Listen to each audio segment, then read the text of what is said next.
단풍은 참 아름답습니다. 요즘 우리 기관들이 야유회와 가을의 단합대회들을 가는데 가면 단풍을 보면서 감탄합니다. 그리고 그 단풍을 통하여서 이 나무가 내가 이 여름에 살아 있었다고, 내가 이 여름을 잘 지냈다고, 이제는 나를 보여줘도 된다고 보여주는 그것을 우리가 보면서 참 아름답다라고 말합니다. 그리고 신앙의 사람의 눈으로 볼 때에는 그 단풍을 볼 때, 저 나무가 이제 자신을 드러내면서 하나님 앞에 감사하는구나 라는 것을 깨닫게 되고, 그 단풍을 보면서 하나님께 찬양하고 하나님께 감사하게 됩니다. 11월은 감사의 계절입니다. 우리 교회 생명감사 축제가 있고 또 추수감사절이 있습니다. 특별히 이번에 생명감사 축제로 우리가 함께하는 것은 우리의 감사의 근원인 생명과 구원을 우리의 감사의 중심에 놓으려고 하는 그러한 일입니다. 나무가 여름에 치열하게 생존했던 것을 내려놓고 이제는 자기 자신을 드러내며 내가 살아있다라고, 하나님 앞에 감사할 것이 있다라고 우리에게 말하는 것처럼 우리가 살아있다고, 그리고 우리가 하나님의 구원을 받았다고, 그리고 지난 한 해의 시간 동안에 나무가 잘 자란 것처럼 우리에게도 좋은 일이 있었다고, 그리고 단풍이 드는 것처럼 나도 이제 그 좋은 일들 가운데 내가 나됨으로 하나님 앞에 감사할 수 있다고 나아가는 시간이 바로 이 시간입니다. 그리고 이 시간에 우리가 이달에 가진 주제는 하나님의 축복을 경험하라입니다. 얼마 전에 한 분이 이런 이야기를 합니다. 목사님, 우리가 매달 하나님의 도움을 경험하고 하나님의 기적을 경험하고 하나님의 역사를 경험하고 하나님의 은혜를 경험하고 또 이번 달은 하나님의 축복을 경험하라라고 하시는데 너무 많아서 기억을 다 못하겠어요. 그게 그건 것 같고 잘 모르겠어요. 이런 이야기를 하더라고요. 그래서 제가 이렇게 이야기했습니다. 그거 다 잊어버려도 됩니다. 하나만 기억하면 됩니다. 바로 올해의 표어인 하나님을 경험하라. 각 달마다 때로는 하나님의 은혜를, 하나님의 도움을, 하나님의 기적을, 또 하나님의 치유를, 하나님의 역사를 우리가 이렇게 이름을 붙이는 것은 우리가 하나님을 경험하는데 우리의 삶의 모든 부분에서 하나님을 경험하기 위해서 붙인 거지 그것만 하라는 이야기가 아니라는 이야기입니다. 여러분, 우리는 언제나 하나님을 경험해야 합니다. 아플 때도 하나님을 경험해야 합니다. 기쁠 때도 하나님을 경험해야 합니다. 불안할 때도 하나님을 경험해야 합니다. 평온할 때도 하나님을 경험해야 합니다. 힘들 때도 하나님을 경험해야 합니다. 잘 풀릴 때도 하나님을 경험해야 하고, 언제나 하나님을 경험하는 것이 바로 우리 믿음의 사람의 삶이 되어지기에 이 한 해 우리가 하나님을 경험하는 시간들을 갖는데, 특별히 이달에는 우리 하나님의 사람에게 너무나 분명한 하나님의 축복을 그 중심에 놓기를 원합니다. 오늘 말씀 가운데 우리에게 주신 하나님의 축복을 보고, 그리고 그 축복을 새기는 저와 여러분이 될 수 있기를 예수님의 이름으로 축원을 드립니다. 첫 번째, 하나님의 축복을 경험하기 위하여서 우리가 기억해야 될 것, 주님의 약속을 신뢰하십시오. 여러분, 성경에는 구약과 신약이라는 두 개의 큰 책이 있습니다. 어떤 사람은 이렇게 이야기합니다. 구약은 아주 옛날에 주어진 약속이고 신약이라는 새로운 약속으로 이제 바뀌었어. 그래서 구약은 이제 더 이상 우리에겐 유효한 약속이 아니고 신약만 우리에게 중요한 약속인 것 같이 말합니다. 그런데 사실은 그 말은 맞지 않습니다. 왜냐하면 구약의 하나님과 신약의 하나님이 다른 분이 아니기 때문입니다. 다만 우리 인간이 우리의 지식이 발전해가고 살아가는 시대가 변하면서 하나님께서 우리들에게 계시해 주시는 것과 행동해 주시는 것이 변화되었을 뿐이지 하나님 그분이 바뀐 것이 아닙니다. 하나님은 우리를 사랑하고 구원하기 원하십니다. 그래서 항상 구원의 길을 우리들에게 열어주셨습니다. 구약에는 제사장과 선지자를 통하여서 우리에게 구원의 길을 열어주셨고, 신약에서는 예수 그리스도와 사도들과 교회를 통하여서 구원의 길을 열어주셨습니다. 구원의 길이 전혀 다른 것 같이 보입니다. 바뀐 것 같이 보입니다. 그런데 그게 아닙니다. 왜냐하면 그 근본이 되는 하나님의 사랑과 세상을 향한 계획은 전혀 변함이 없기 때문입니다. 사실 성경을 보면 우리가 이것을 확인할 수 있습니다. 신약 성경 속에는 구약 성경을 인용하는 수많은 구절들이 있습니다. 만약 구약이 신약에 의해서 바뀌었다면, 대체되었다면 구약의 말씀은 더 이상 유효하지 않으니까 신약에 인용되지 않았을 겁니다. 그런데 그렇지 않습니다. 구약의 말씀이 여전히 우리에게 유효하니까, 다만 우리에게 주신 그 약속의 시대가 오래되었을 뿐이지 없어진 것이 아니니까 신약은 구약의 말씀을 인용하면서 계속해서 우리에게 하나님의 말씀을 선언하고 있습니다. 오늘 말씀도 그렇습니다. 여러분, 오늘 우리가 함께 보는 히브리서 6장 14절 말씀, 그 6장 14절에 이르시되 내가 라는 데에 조그만 표시가 있습니다. 여러분 성경을 자세히 보시면 거기에 조그만 표시가 있고요. 그 표시에 해당하는 제일 밑에 보면 이렇게 적혀져 있습니다. 제 책은 창 22:16. 이 말씀은 창세기 22장 16절의 말씀을 인용한 것이다, 이런 뜻입니다. 신약 성경 가운데 이런 식으로 표시되어 있는 것들은 다 구약에 있는 말씀들을 인용한 것입니다. 오늘 말씀은 창세기 22장 16절 그리고 이어지는 17절에 나오는 말씀을 인용한 것입니다. 창세기의 말씀, 성경의 가장 처음에 나오는 말씀을 거의 성경의 제일 마지막인 히브리서에서 인용하고 언급하는 이유, 그것은 이 말씀을 통해서 우리들에게 주시는 아주 깊은 교훈이 있기 때문인데, 이 말씀은 하나님께서 아브라함에게 주신 축복의 약속이고, 그리고 오늘 우리도 아브라함과 같은 축복의 약속을 가진 사람이라는 뜻입니다. 여러분, 아브라함은 우리의 믿음의 조상이라고 일컬어집니다. 복의 조상이라고 일컬어집니다. 그런데 아브라함이 가진 복이 100이라면, 아브라함은 축복의 조상이니까 100의 축복을 가졌다면 우리에게는 10의 축복만 있느냐? 아니라는 겁니다. 아브라함이 축복의 조상으로서 100의 축복을 가졌다면 우리에게도 똑같이 100의 축복이 있다는 것을, 똑같이 축복의 역사가 있다는 것을 오늘 히브리서 말씀은 우리들에게 이야기합니다. 저와 여러분에게는 하나님께서 주신 축복의 약속이 있습니다. 하나님께서 주신 축복의 약속이 있습니다. 오늘 말씀을 보면 이렇게 이야기합니다. 내가 반드시 너에게 복 주고 복 주며 너를 번성하게 하고 번성하게 하리라. 이 말씀이 오늘 우리에게 주시는 하나님의 말씀입니다. 아브라함에게 주신 말씀이지만 또한 우리에게 주신 말씀입니다. 히브리서가 인용하는 것은 바로 이 뜻입니다. 그리고 이 아브라함의 약속의, 축복의 약속의 특징을 우리에게 기억하라. 이어지는 말씀에 이렇게 이야기합니다. 그가 이같이 오래 참아 약속을 받았느니라. 축복의 약속이 때로는 오래 걸리지만 우리에게 반드시 일어난다. 그리고 16절과 17절 말씀을 보면 맹세에 대해서 이야기하면서 맹세는 최후의 확정이고 하나님은 이 축복의 약속을 맹세로 보증해 주셨다. 여러분, 아브라함이 그 축복을 이루는데 긴 세월이 걸렸습니다. 자식이 축복을 받는 데에도 하나님께서 맨 처음에 내 자손을 하늘의 별과 같이 바다의 모래와 같이 많게 해주실 것이라는 약속을 해주신 때로부터 25년이 지나서 자식을 얻었습니다. 때로는 하나님의 축복의 약속은 오래 걸립니다. 그런데 오래 걸려도 우리가 불안해하지 않을 것은 하나님께서 이것을 맹세로서 보증해 주셨기 때문입니다. 오늘 말씀 가운데 있는 것처럼 맹세는 최후의 확정입니다. 그 이후에 바뀌지도 않을 것이고 누가 바꿀 수도 없는 것입니다. 최후의 확정이라는 것은 파이널로, 마지막으로 완전하게 마침표를 찍은 것과 같다라는 겁니다.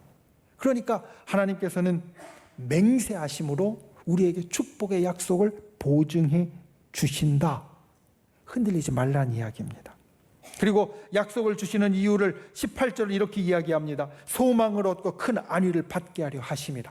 하나님이 우리에게 약속을 주시는 이유는 우리가 그 약속을 붙잡고 소망의 시기를 바라보게 하기 위함이고, 우리의 마음이 불안하지 않고 안위를 받기 위함으로 우리에게 축복의 약속을 주신다. 여러분, 축복의 약속이 있는 사람은 소망이 있는 사람입니다. 안위를 누리는 사람입니다. 그렇게 되어야만 합니다. 그리고 마지막에 19절 20절 말씀에 보면 아브라함의 약속에서 보이지 않는 것을 히브리서에서 하나 우리에게 신약이니까 더하는 것이 있습니다. 그것은 예수 그리스도께서 약속의 보증이 되어 주신다라는 겁니다. 예수님께서 우리의 축복의 약속의 보증이 되어 주시는데 어떻게 되어 주시느냐? 우리는 아직 천국에 못 갔지만 예수님께서 저 하늘에 올라가셔서 아버지 하나님 옆에 계시면서 우리의 약속을 끊임없이 상기시키고 이루게 하심으로 우리의 약속이 반드시 이루어질 수 있도록 마치 닷처럼 확실하게 만들어주시는 분이 되어지신다. 그래서 사실 이것은 아브라함에게는 없는 것이었지만 우리에게는 있는 예수 그리스도, 그분이 저 하늘에서 우리 약속의 닷과 같이 견고하게 반드시 이루어 주실 분이 되어지신다라는 겁니다. 사실 사람은 약합니다. 그래서 의심합니다. 의심이 어떻게 보면 인간의 나약한 본성입니다. 태초에 하나님 앞에 선악과를 따먹음으로 범죄했던 아담과 하와도 그 출발이 어디에서 일어나는 것이냐? 의심에서 일어나는 겁니다. 하나님의 약속을, 말씀을 확실하게 신뢰했으면 흔들리지 않았을 겁니다. 그런데 사단의 그 이야기에 마음이 흔들리면서 의심하게 되면서 범죄하게 되었습니다. 의심이 일어나는 일을 히브리서는 사실 오늘 말씀 그 앞에 12절에 보면 이렇게 이야기합니다. 의심하면 게으르게 되고 의심하면 약하게 되어진다.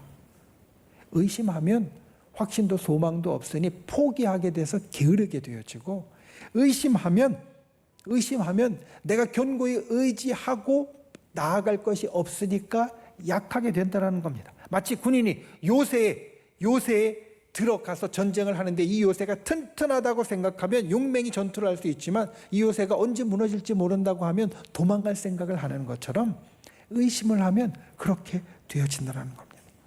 그러니 하나님의 축복을 가진 사람은 의심하는 사람이 되지 말아라. 주님의 약속을 분명히 신뢰하는 자가 되라. 그 사람이 하나님의 축복을 경험합니다. 저와 여러분이 주님의 약속을 온전하게 신뢰하는 분들이 되시기를 예수님의 이름으로 축원을 드립니다. 하나님은 반드시 약속대로 축복해 주십니다. 변함없이 우리에게 그 일을 이루어 주십니다. 이 굳건한 믿음으로 하나님의 축복을 경험하는 저와 여러분이 되시기를 예수님의 이름으로 축원을 드립니다. 두 번째, 하나님의 축복을 경험하는 사람은 주님께 순종하는 사람입니다. 하나님의 축복을 경험하려면 주님께 순종하십시오. 믿음으로 실천하십시오. 우리가 이것을 말씀에서 찾을 수 있습니다. 오늘 우리가 함께 보는 히브리서 6장 14절 말씀은 창세기 22장 16절 17절 말씀이라고 말씀드렸습니다. 창세기 22장 16절 17절을 여러분 펴보면 거기엔 또 이렇게 나옵니다. 이 말씀은 앞에서 하나님이 창세기 12장 1절에서 3절, 창세기 13장 16절, 창세기 15장 15장 5절에서 주셨던 말씀을 다시 반복해서 주신 말씀입니다. 그러니까 사실 오늘 히브리서에 나오는 이 말씀은 창세기에 이미 4번이 나온 말씀입니다. 12장과 13장과 15장과 22장에. 그런데 언제 하나님께서 이 축복의 말씀을 확인해 주시면서 그 축복의 약속을 보증해 주셨는가, 이루어 주셨는가, 그 상황을 보면 우리도 어느 때에 하나님이 그와 같은 축복의 약속을 보증해 주시고 축복의 일들을 경험하게 하시는지 알 수 있습니다. 창세기 12장 1절에서 3절 첫 번째 약속을 주셨던 상황은 어떤 상황이냐? 아브라함이 자기의 본토 친척 아비집을 떠나 가나안 땅을 향하여 가는 상황입니다. 아브라함이 하나님의 말씀을 받았습니다. 자기 고향에 잘 살고 있었는데 하나님의 말씀을 받아서 자기의 고향에 자기가 터전을 삼았던 모든 것들을 다 내려놓고 하나님이 말씀하시는 곳으로 떠나갔습니다. 하나님이 보여주시는 약속의 땅으로 갔습니다. 하나님의 말씀을 받고 가라라는 말씀대로 순종하는 것이 12장의 상황입니다.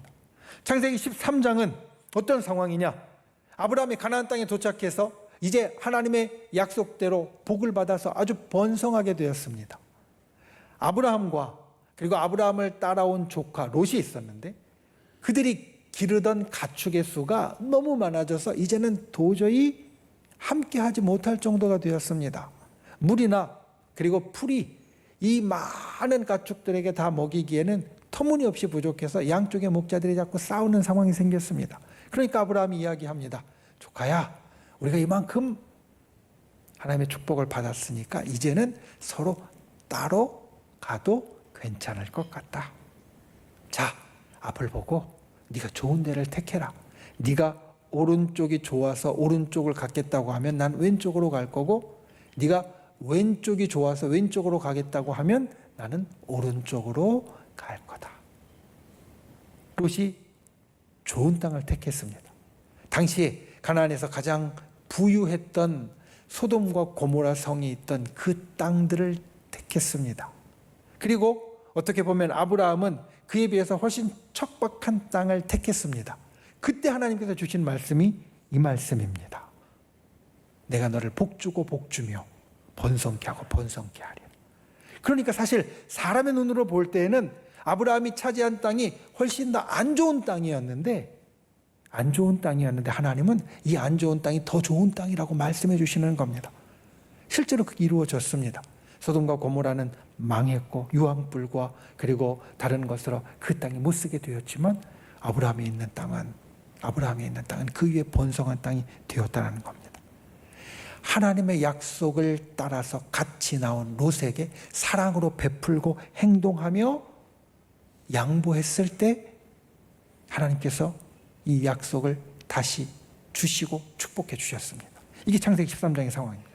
창세기 15장은 그 앞에 말씀들과 조금 다릅니다. 여기서 아브라함은 하나님 앞에 한탄합니다. 하나님 앞에 하나님 자식을 주신다고 하셨는데 아직까지 자식이 없습니다. 내가 이제 세상 떠나는 날이 언제 될지 모르겠으니까 제가 상속자를 정하겠습니다. 나의 종 다메섹 사람 엘리에셀을 나의 상속자로 삼겠습니다 라고 하나님 앞에 이야기하는 과정입니다. 그러자 그때 하나님께서 말씀을 주십니다. 아니다. 내가 너에게 분명히 네 자식으로 상속받을 수 있게 만들어 줄 거다. 그리고 나서 창세기 15장 6절에 보면 이렇게 하나님이 말씀하십니다. 아브라함이 하나님을 믿으니 여호와께서 이를 그의 의로 여기셨다. 아브라함의 마음이 엘리에셀에게 주어야 되겠다. 이제 하나님의 축복을 다 포기해야 되겠다 라고 생각했을 때 하나님이 말씀을 주시고 그가 마음을 바꾸었을 때, 그가 마음을 믿음으로 바꾸었을 때 하나님이 축복의 약속을 다시 주십니다. 하나님이 주신 약속을 확고하게 믿는 믿음으로 그가 행동했을 때 하나님께서 축복의 약속을 다시 확인해 주십니다. 마지막으로 창세기 22장은 우리가 잘 아는 아브라함이 이삭을 제물로 바치는 상황입니다. 아브라함이 모리아산에서 이삭을 제물로 바치려고 했습니다. 하나님의 말씀 따라서 아들을 참으로 눈에 넣어도 전혀 아프지 않을 아들을 제물로 바치려고 했습니다. 죽이려는 순간 하나님께서 아브라함을 멈추게 하셨고 그리고 하나님이 대신 다른 수양을 주셔서 제물을 드리게 하셨습니다. 그리고 주시는 말씀입니다. 창세기 22장 17절부터의 말씀을 보면 내가 네게 큰 복을 주고 내 씨로 말미암아 천하 만민이 복을 받을 것이니 이는 네가 나의 말을 준행하였음이니라. 아브라함이 하나님의 말씀대로 준행하였더니 이와 같은 큰 축복의 약속을 확인해 주시고 이루어 주신다라고 약속한 겁니다. 이 네 개의 말씀의 공통점은 무엇이냐? 아브라함이 하나님의 약속을 가진 자로 하나님의 말씀에 순종하고 그 약속대로 실천했다라는 겁니다. 사실 세상에서 우리가 약속을 할 때도 마찬가지입니다. 여러분, 친구와 함께 만날 약속을 했습니다. 친구를 자기 집에 저녁에 초대했습니다. 그럼 어떻게 됩니까? 친구가 당연히 오리라고 생각하고 음식을 준비할 겁니다. 집안 청소를 할 겁니다. 그리고 예쁘게 화장도 할 것이고 옷도 친구 만나게 고운 옷으로 갈아입을 겁니다. 세상에서도 우리는 약속을 하면 그 약속에 맞게 행동을 합니다. 하나님의 약속도 마찬가지입니다. 하나님의 축복의 약속이 우리에게 있으면 우리는 그 축복의 약속에 맞게 행동해야 합니다. 그리고 이것을 성경은 순종이라고 말합니다. 하나님의 계획과 하나님의 뜻을 따라서 실천하는 것. 그러니 우리가 하나님의 축복을 경험하려면 우리는 주님께 순종하는 사람이 되어야 합니다. 여러분, 주님께 순종할 때 축복의 약속이 이루어집니다. 순종하는 자가 하나님의 축복을 경험합니다. 이것을 기억하시기 바랍니다. 그리고 내가 무엇을 순종할지 마음에 항상 생각하시기 바랍니다. 주님이 우리에게 순종하기 바라시는 것은 다 다릅니다. 아까 이야기한 아브라함도 상황에 따라서 하나님께서 순종하시기 원하는 것이 달랐는데 우리의 인생이 다 다른 것처럼 하나님이 우리에게 순종하기 원하시는 것들은 다 다릅니다. 내게는 말씀으로 순종하길 원하실 수 있고, 내게는 기도로 순종하길 원하실 수 있고, 내게는 봉사와 헌신으로 순종하길 원하실 수 있고, 내게는 전도로 순종하길 원하실 수 있고, 내게는 재물로 순종하길 원하실 수 있습니다. 하나님 우리에게 순종하기 원하시는 것이 다 다릅니다. 중요한 것은 그것이 무엇이든 내가 순종할 때 하나님의 축복의 역사가 내게 이루어진다는 겁니다. 여러분, 우리에게는 이 땅의 축복과 천국의 축복의 약속이 있습니다. 이 약속을 신뢰하고 이 약속에 맞추어서 사는 분들이 되시기를 바랍니다. 하나님의 말씀에 순종하며 하나님의 약속을 이루면서 살아가는 분들이 되시기를 바랍니다. 믿음의 실천과 순종의 행복이 우리에게 축복을 가져오고 하나님의 축복을 경험하게 한다. 이것을 기억하고 이루어가는 저와 여러분이 되시기를 예수님의 이름으로 축원을 드립니다. 말씀을 맺습니다. 하나님의 축복을 경험하라. 이달의 우리의 중점입니다. 사실 이것을 나누면서 저는 이 질문을 꼭 해보고 싶습니다. 여러분, 하나님의 축복이 좋아 보입니까? 아니면 세상의 축복이 좋아 보입니까? 하나님의 축복을 경험하는 사람, 하나님의 축복을 바라보는 사람이 될 때 우리는 이것을 정리해야 됩니다. 세상의 축복이 더 좋아 보이는지 하나님의 축복이 더 좋아 보이는지. 그런데 세상의 축복이 당장은 좋아 보이는 것 같지만 우리가 그렇게 생각한다면 우리가 생각을 바꾸어야 합니다. 왜냐하면 세상의 축복은 우리의 마음 저 깊은 곳에서 우리를 행복하게 만들어주지는 못하기 때문입니다. 우리의 저 마음 깊은 곳에서 우리를 행복하게 만들어주는 것은 하늘의 축복이지 세상의 축복이 아닙니다. 이 하늘의 축복, 하나님의 축복을 경험하는 분들이 되시기 바랍니다. 그리고 오늘 말씀의 이 두 가지, 주님의 약속을 신뢰하는 분이 되십시오. 축복의 약속을 끝까지 믿고 신뢰하는 분들이 되시기를 주님의 이름으로 축원을 드립니다. 그리고 두 번째, 주님께 순종하여서 믿음을 실천하십시오. 주님께 순종하는 자, 믿음을 실천하는 자, 특별히 아브라함이 그럴 때 하나님께서 축복의 약속을 거듭 확인해 주시고 이루어 주셨다는 것을 기억하고 저와 여러분도 주님께 순종하며 하나님의 축복을 이루어가는 복된 인생이 되실 수 있기를 예수님의 이름으로 축원을 드립니다.